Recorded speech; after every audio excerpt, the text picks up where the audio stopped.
రైతుల సమస్యలను పట్టించుకోకుండా వ్యవసాయ రంగాన్ని నిర్వీర్యం చేశారు. మంత్రి అచ్చెన్నాయుడు ధ్వజం. కూటమి అధికారంలోకి వచ్చాక అన్నదాతలను అన్ని విధాలా ఆదుకున్నామని వెల్లడి.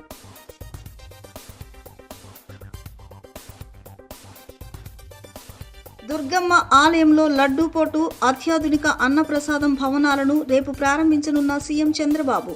ఏర్పాట్లను పరిశీలించిన దేవాదాయ కమిషనర్ రామచంద్రమోహన్.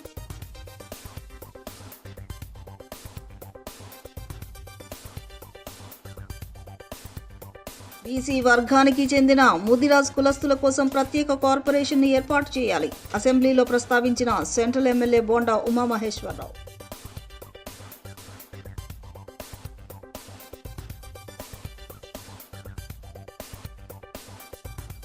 డిఎస్సిలో అక్రమాలు కళ్లకు కట్టినట్లు కనిపిస్తున్నా కూటమి ప్రభుత్వం తప్పు ఒప్పుకోవడం లేదు.